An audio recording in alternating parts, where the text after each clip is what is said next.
नमस्कार। सिद्धार्थ वरदराजन हाजिर हों, करण थापर हाजिर हों।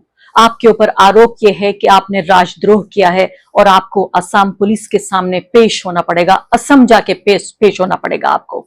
आप ये सोचिए कि जो खबर देने वाले लोग हैं, जब वो खबर बन जाएं तो आखिर खबर का क्या होगा। यही हो रहा है हमारे देश में। पिछले 11 साल से हम देख रहे हैं जो दरबारी सरकारी मीडिया है वो किसी भी तरीके से आम आदमी का मुद्दा या सरकार से सवाल पूछने को तैयार नहीं है। पूरा का पूरा जो ये महकमा है मीडिया का वो दरबारी हो चुका है, सरकारी हो चुका है, भोंपू बन चुका है सरकार का, नरेंद्र मोदी का, बीजेपी का।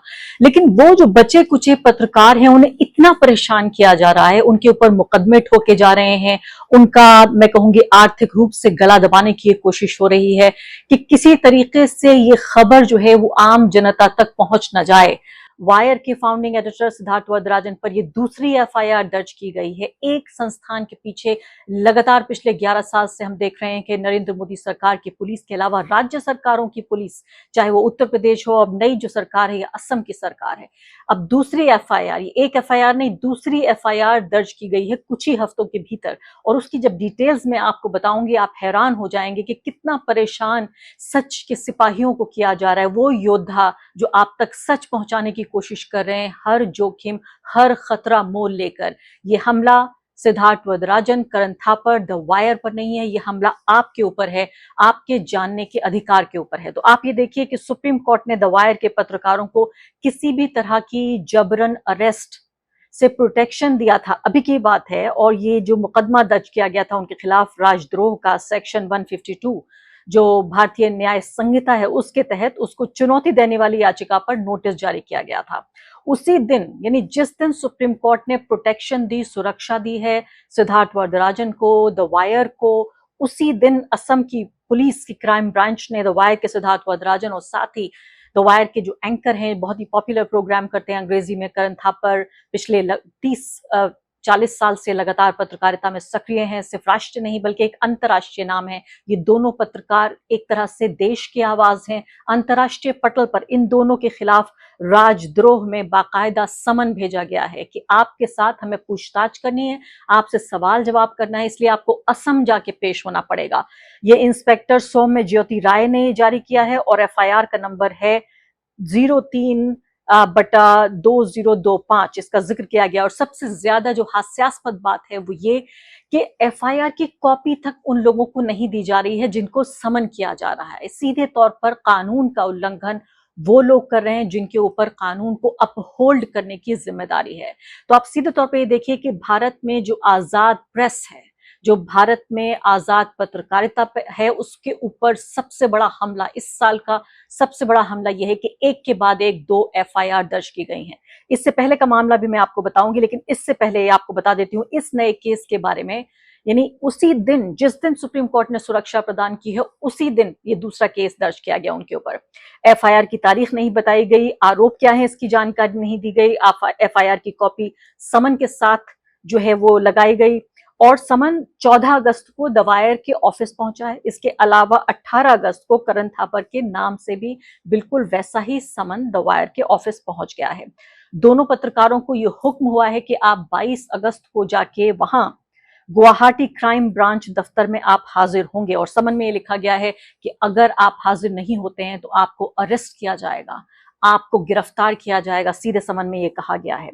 और इसके अलावा जो पहला जो केस था उसके बारे में मैं आपको बता देती हूँ। ये 11 जुलाई का केस था मोगांव असम में, और बीजेपी के एक नेता की शिकायत पे हुआ। हैरान तो आप बिल्कुल नहीं हो रहे होंगे, आदत होगी पिछले कई सालों में आपको कैसे बीजेपी के जो जमीनी कार्यकर्ता हैं वो अपनी ही राज्य की सरकारों में अपनी ही पुलिस के जरिए बहुत ही प्यार से और बहुत आसान से इन एफआईआर को दर्ज करा लेते हैं बड़ी आसानी से।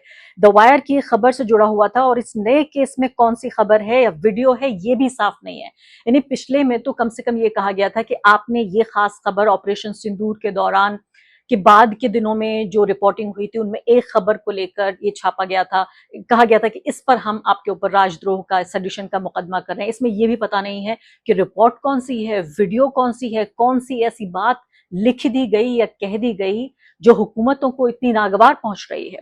इसके अलावा दोनों पत्रकार यानी सिद्धार्थ वरदराजन और करण थापड़ दोनों ने बयान जारी करते हुए ये कहा है अपने वकीलों के जरिए कि वो जांच में सहयोग करने को पूरे तरीके से तैयार हैं, लेकिन तभी जब अदालतों द्वारा तय की गई जो कानूनी शर्तें हैं, जैसे कि एफआईआर की कॉपी देना, ये जब पूरी होंगी तो वो पूरे तरीके से वहां जाने को भी तैयार हैं और जांच में सहयोग के लिए भी पूरे तरीके से तैयार हैं।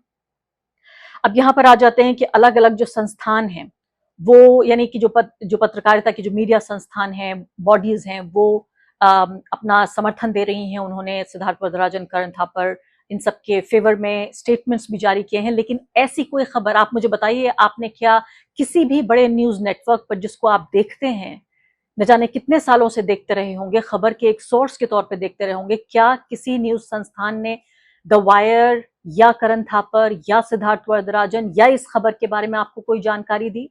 यानी जबकि आजाद प्रेस पे सबसे बड़ा हमला हो रहा हो, तब जो पत्रकार हैं वो खामोश हैं। अब जो ये बॉडीज हैं, इन्होंने क्या कहा है, मुंबई प्रेस क्लब ने असम पुलिस के जरिए जो ये एफआईआर फाइल की गई है इसकी निंदा की है, और साथ ही समन बिना तारीख वाला एफआईआर, अपराध का विवरण और कॉपी बिना दिए जाने का भी उन्होंने उसकी निंदा की है, और जो उन्होंने कहा है कि ये कानूनी रूप से अनिवार्य है।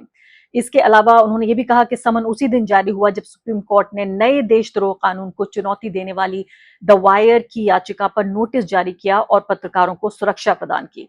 प्रेस क्लब ने यह भी कहा कि द वायर और उसके संपादकों को परेशान करने की लगातार ये कोशिश की जा रही है। क्लब ने पत्रकारों से एकजुट होकर अभिव्यक्ति की जो आजादी है उस पे हमले का विरोध करने के लिए कहा है, और असम पुलिस से ये कहा है कि ये विच हंट जो करने की कोशिश है उसको समाप्त किया जाए। तमाम अलग अलग जो पत्रकारों के संगठन है, प्रेस क्लब ऑफ इंडिया, इसके अलावा जो इंडियन वुमेन प्रेस कॉर्प्स है, उन दोनों ने भी, इन संस्थानों ने भी समर्थन अपना दिया है और स्टेटमेंट जारी किया है और कड़ा विरोध इन्होंने इस पर दर्ज किया है। उन्होंने कहा है कि सुप्रीम कोर्ट की सुरक्षा आदेश के बावजूद जो 12 अगस्त 2025 को समन जारी किए गए, जबकि इससे पहले सुप्रीम कोर्ट ने द वायर और उसके पत्रकारों को असम पुलिस की पुरानी एफआईआर में किसी भी जबरन कार्रवाई से सुरक्षा प्रदान की।